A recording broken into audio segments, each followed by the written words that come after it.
વડીલો અને મારા વહાલા મિત્રો બધાને મારા સાદર પ્રણામ। મિત્રો, આજે હું તમારી સામે એક એવી વસ્તુ વિશે વાત કરવા આવી છું જે આપણા બધાના હાથમાં ચોંટીને રહે છે, મોબાઈલ ફોન। આપણે સવારે ઉઠીએ ત્યારે સૌથી પહેલા મમ્મી પપ્પાના આશીર્વાદ લેવાને બદલે ફોનની નોટિફિકેશન ચેક કરીએ છીએ।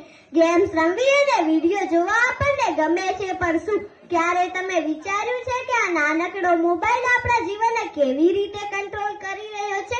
વધારે પડતો મોબાઈલ વાપરવાથી આપણી આંખો નબળી પડે છે અને આપણી એકાગ્રતા ઓછી થાય છે।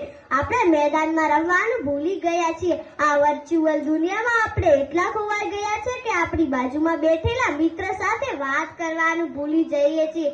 તો આનો ઉપાય શું? તેનો સૌથી શ્રેષ્ઠ ઉપાય છે યોગ। યોગ એટલે માત્ર શરીરને વાળવું એવું નથી। યોગ એટલે આપણા શરીરને અને મનને મજબૂત બનાવવાની કળા। જો આપણે મોબાઈલ પાછળ બગાડતા સમયમાંથી માત્ર 20 મિનિટ યોગને આપીશું તો આપણા અદ્ભુત ફાયદા થશે।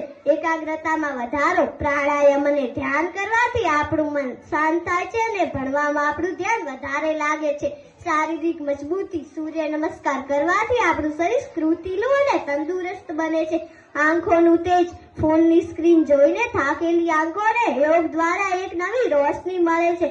મિત્રો, મોબાઈલ એક સાધન છે, તેને આપણું જીવન ન બનાવો। તો ચાલો આજે આપણે એક સંકલ્પ કરીએ કે આપણે મોબાઈલનો ઉપયોગ મર્યાદિત કરીશું અને દરરોજ સવારે વહેલા ઉઠીને યોગ કરીશું। મિત્રો, યાદ રાખજો, આપણે યોગ કરીશું તો આપણે ખરા અર્થમાં ઉપયોગી થઈશું। અને અંતમાં એટલું જ કહીશ કે છોડો આ મોબાઈલનો સંગાથ, પકડો હવે યોગનો હાથ। ખૂબ ખૂબ આભાર। અસ્તુ।